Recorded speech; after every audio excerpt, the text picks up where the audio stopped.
Hello there, you're listening to The Naked Pravda. I'm your host, Kevin Rothrock, Medusa's English language managing editor, and this episode of the show is reaching you at what is the most awful time I've ever witnessed. The Russian military is pummeling Ukrainian cities with missiles, tanks have rolled over the border, civilians are dying, and an entire country's independence is threatened. Back in Russia, the authorities have threatened to block news outlets that use the words war or invasion to describe what is happening, which they insist must be called a special military operation in the Donbass.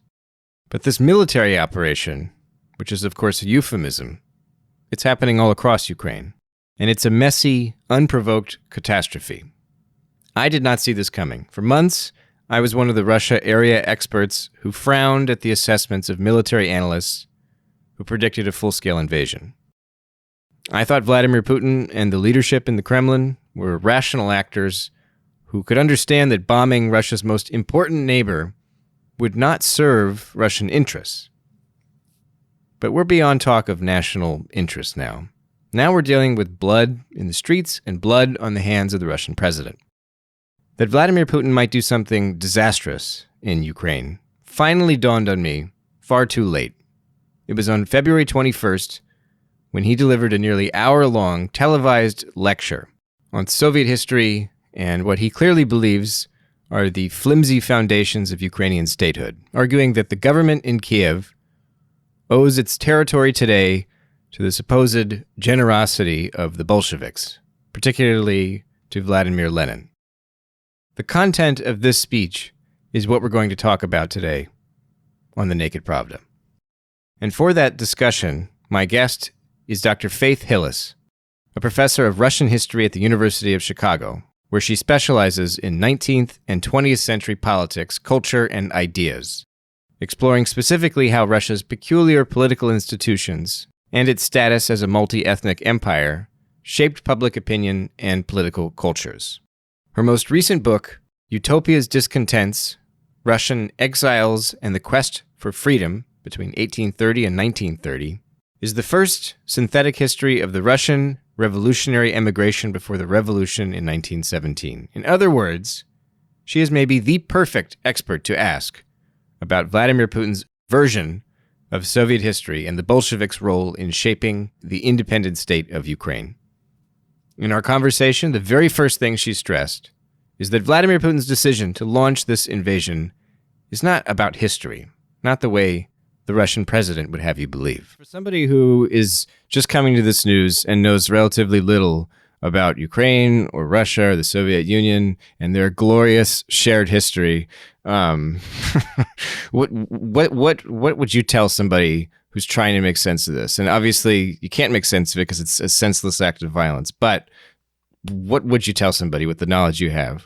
Well, the first thing I want to be clear about is that I'm here to provide historical context, and it is indeed rich and complicated. But actually, I think the most important thing we need to understand right now is that this conflict is not actually about history, right? We need to understand history to understand where he's coming from. But what happened in the early morning hours of February 24th in Ukraine is that it was invaded unprovoked, right?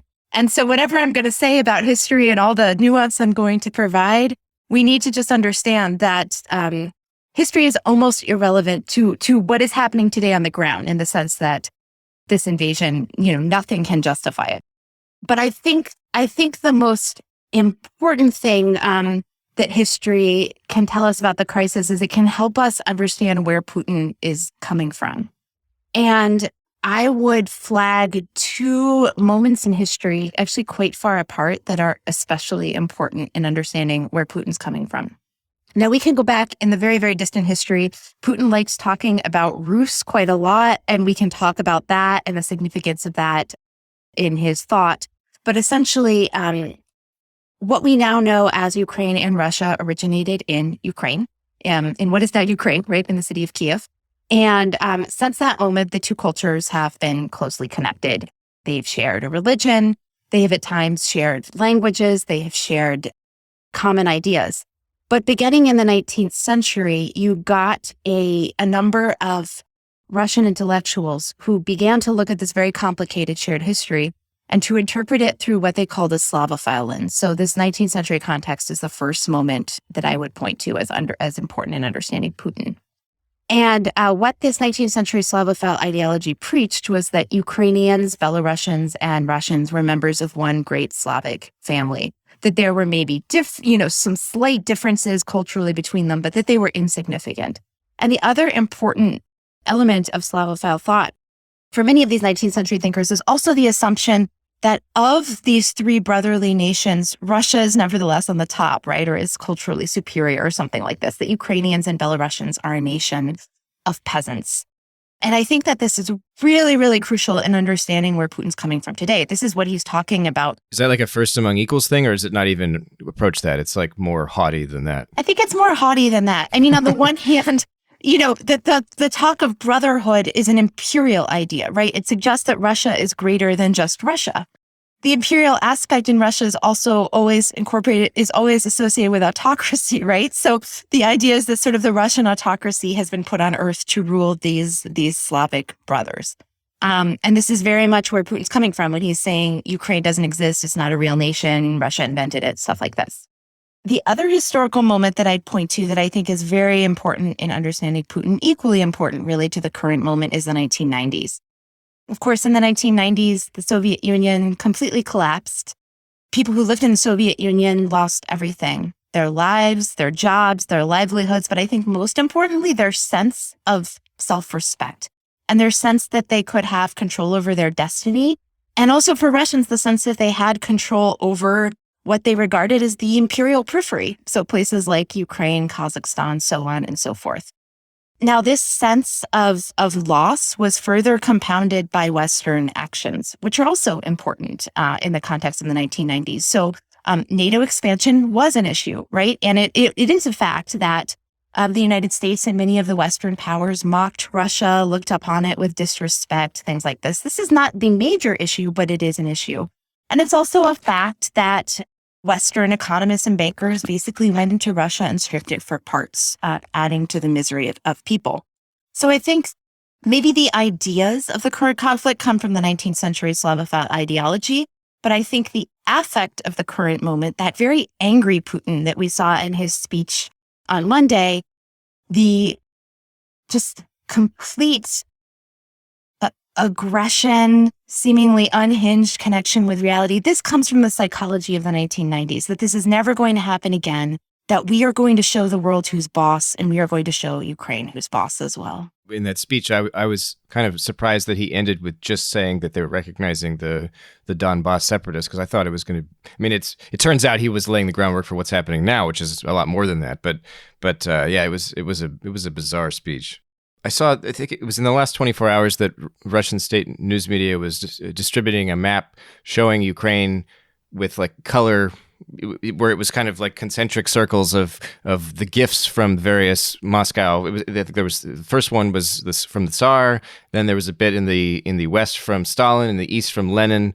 What's as a historian, how do you, when you see something like that, what's your response? My response is to cringe. Again, I mean, look, if we really want to talk about gifts, you could plausibly argue that Moscow is a gift of roots, right? In the sense that the only reason that there was any culture or politics in Moscow in the 12th century is that you had clerics fleeing from Kiev when it was invaded by the Mongols. So, I mean, speaking of a sovereign country, a country with a complicated history as just a compilation of gifts makes no sense, right? It's the equivalent of saying, look, I mean, Texas is a gift from Mexico, right? I mean, it doesn't make any sense.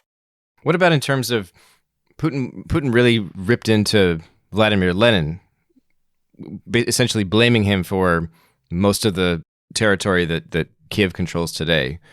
What's the significance of Putin going after Lenin like this? Because at least to a true outsider in say, the United States or somewhere in the West, I would assume that, I mean, you see a lot of kind of commentary like, oh, Putin's trying to revive the Soviet Union. And here he is in his speech arguing that the Bolsheviks are to blame for all of Russia's problems today.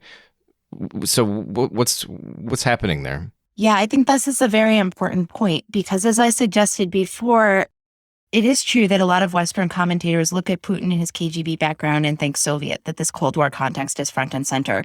But I think this 19th century imperial context is actually far more important here. He's not trying to reconstitute the Soviet Union in that it was an ideological state. He's trying to reconstitute the Russian Empire, right, which had a very different set of values, but all of the values that it had are values associated with Putin: nationalism, orthodoxy, empire, huge territorial integrity of this massive space. So I think that that's what's going on there. Now, in terms of what actually happened in Ukraine under Bolshevism, there's a grain of truth in what he's saying. And maybe that's why the disinformation is effective, right? Because it's not just fabricated nonsense. There's a tiny grain of truth. And the grain of truth is that Ukraine briefly existed as an independent state in 1917 and then was conquered by Bolsheviks. But it is true that it was the Soviets who took the kernels of Ukrainian culture that had formed in the 19th century and made them canonical Soviet Ukrainian culture. So Ukraine was the centerpiece of this nationalities policy of the 1920s and 30s that promoted ethnic minorities in Ukraine. That meant elevating ethnic Ukrainians, elevating the Ukrainian literature, elevating Ukrainian culture. But Putin's also wrong in the sense that as much as the Soviet Union helped to create the foundations of an independent Ukraine, it also undermined them because Ukraine was also the site of a great deal of violence, right? During collectivization, there was the notorious Ukrainian famine during World War II. And then finally, Ukraine is put in its current borders that we know it today forcibly by the Red Army invading Western Ukraine, which had never been part of the Russian Empire in the last years of World War II. So you can say that the Ukrainian borders that we see today exist because of the Soviet Union, but the story is just a lot more complex about that. It's not only a gift, there was also a great deal of resistance as well. Medusa actually published an essay by our mutual friend Victoria Smolkin, a historian at Wesleyan University, where she argues that, exactly what you're just saying, that there's the key moment here are the years between the collapse of the Tsarist Empire and the sort of rise of the Soviet Empire, and that the Bolsheviks essentially lured back a lot of the Russian imperial periphery with this promise of some form of autonomy or some kind of national identity. Can you explain a bit about how exactly the Bolsheviks brought back this periphery? Because it's, Dr. Smolkin argues that Russia was sort of unique in this regard because at this moment in history, European empires are crumbling, and the Bolsheviks managed to kind of reconstitute what the Tsarist empire had. Right. So Lenin preached that nations that had been oppressed under the Tsarist regime needed to become nations that had a sense of themselves as a nation, that had a national literature, that had a national culture. And the end goal of this project was not the reification of the nation, which Marxists, after all, do not believe in. But his idea was that Marxists believe in a historical process whereby peoples have to become nations, and then the nation can be transcended and we can become internationalists. So in the 1920s, when the Red Army conquers Ukraine, there's a pretty dramatic and rapid process of Ukrainianization that happens. Ukrainians are the dominant ethnic minority in Ukraine. At that time, there are substantial numbers of Poles, Jews, Germans, and others, and they're actually also where they constitute a majority of the local population, given certain rights of self-determination. But basically, Lenin says Ukrainians will rule Ukraine. And what that means is that there's actually a kind of quota system whereby Ukrainians are supposed to constitute a majority of the party, of the apparatchiks. It means that Ukrainian, for the first time in Ukrainian history, is actually taught in schools. It means that Ukrainian peasant culture, actually, which in the 19th century had been rather adversarial to the Russian state, becomes a kind of official centerpiece of Soviet culture. And so the example that I'll give of this is Taras Shevchenko, the national poet from the 19th century, very much not in favor of the Tsarist regime, but the Soviet regime mass produces, volumes of his work in Ukrainian that remain on everyone's bookshelves today. So you have a kind of creation of national culture here. However, as I said, the ultimate goal of this national culture is to be transcended. So there's always a double-edged sword here. And there's always a risk that Ukrainians face of being accused of being too nationalist. And this brings about a great deal of violence in the 1930s, where a lot of the creators of this Soviet Ukrainian culture are actually purged. They're accused of bourgeois nationalism. They're accused of taking their Ukrainian ideas a bit too far. And so this is the really important thing to understand about the Soviet Union and Ukraine. The Soviet Union definitely plays a role in the creation of Ukraine, but it also is always limiting the self-expression of Ukrainians in really profound ways as well. So does that mean that is modern Ukraine a Soviet project, or it's like that's because that would be kind of the Kremlin talking point. This gets to the fact that there's sort of grains of truth in the Kremlin's narrative. When a Kremlin spokesperson, whether it's Peskov or whether it's Putin himself, says something to the extent of modern Ukraine is the creation of the Bolsheviks or the Soviet authorities, is there kind of a quick response that you could give to people that explains why that's wrong, or is it just it's a nuanced subject and we've been talking about it already? I think I would say that it's fair to say that a Ukrainian territory with a state that represents the culture of this territory is what you get in the Soviet Union. That's the Soviet innovation. But if you're talking about Ukrainian culture or identity, that goes much further back. You can talk about a Ukrainian identity really as early as the 17th century, represented by the Cossacks, who, of course, have a very complicated relationship with the Russian Empire. They end up conquering parts of central Ukraine today that were at that point part of Poland, kicking the Poles out and installing Orthodox supremacy. And in doing so, they're aligned with the Russian Tsar, but they also very much consider themselves free agents. And there's a lot of debate over the precise nature of the arrangement that they had with the Russian Tsar, but they definitely did not consider themselves vassals. And then by the 19th century, this kind of elite Cossack national project, you're beginning to see it represented in a classic national revival. So you get activists who began adopting Ukrainian as a language of educated culture, right? It had always been a peasant language, but there are intellectuals who are interested in making it into a national language. You get Ukrainian newspapers, Ukrainian publications. This is where Taras Shevchenko, the poet, comes in. And this movement is marginalized in the 19th century because the Russian state is largely opposed to it, and many of its proponents are either harassed or imprisoned or exiled. But there's certainly a sense of some sort of Ukrainian national consciousness by the 19th century. And that is not an invention of the Bolsheviks. The Bolsheviks simply sort of give that culture a territory that has demarcated borders called Ukraine.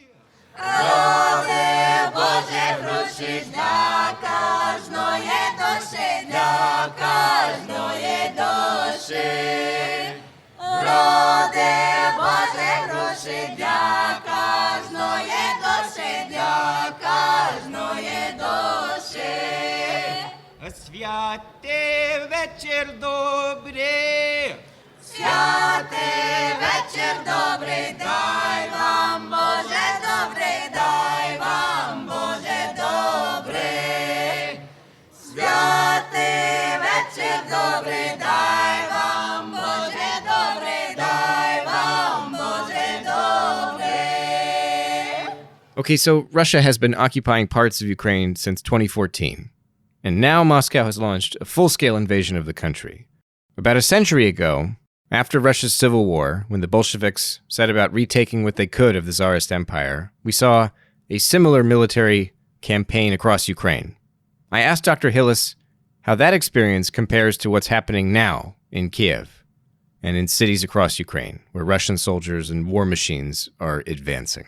Here's where I can say that okay, the history is complicated, right? I think these prior moments were a little bit more complicated. Mm-hmm. In the Civil War period, the population was greatly divided. Some people wanted to be Ukrainian. Some people wanted to be Russian. And on top of that, there were also many ideological divides that didn't even always map on top of those national divides. So some self-aware Ukrainians wanted a Bolshevik Ukraine, and some people who identified as Russian wanted a Bolshevik, Ukraine, but on different terms.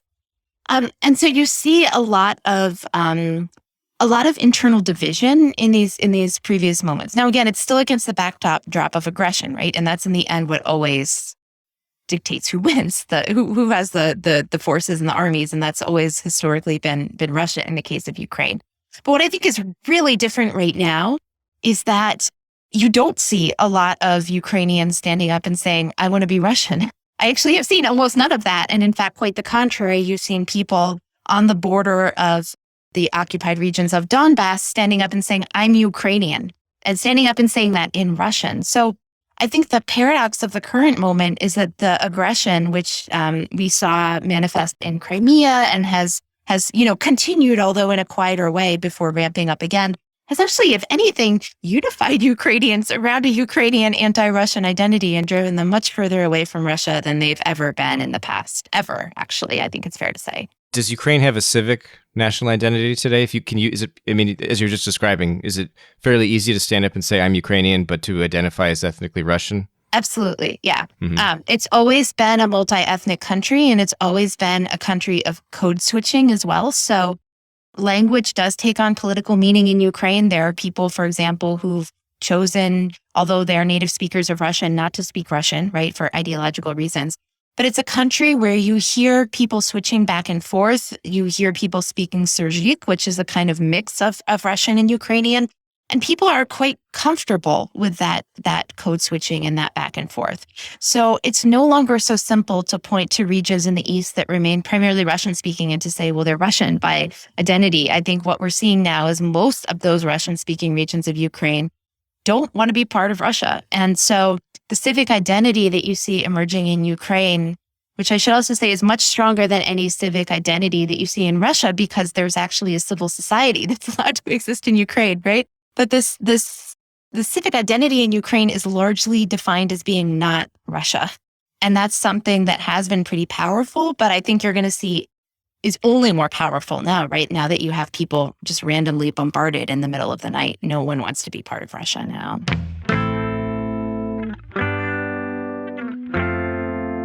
You've been listening to The Naked Pravda, an English language podcast from Meduza. On today's show, we discussed Ukrainian history, Russian imperialism, and Russia's invasion of Ukraine with Dr. Faith Hillis, a professor of Russian history at the University of Chicago. Her most recent book is titled Utopia's Discontents, Russian Exiles in the Quest for Freedom, 1830 to 1930. The Naked Pravda is a podcast from Meduza. It is our only English language show, and I hope you'll recommend us to your friends and leave a review on Apple Podcasts or wherever you're tuning in. It helps put this program in front of more people. Also, if you value Meduza's reporting, whether in English or Russian, please consider making a donation at support.meduza.io to help sustain our work. Recurring pledges help more, but we will take whatever you can spare. Thank you for listening. Stay safe, and come back soon.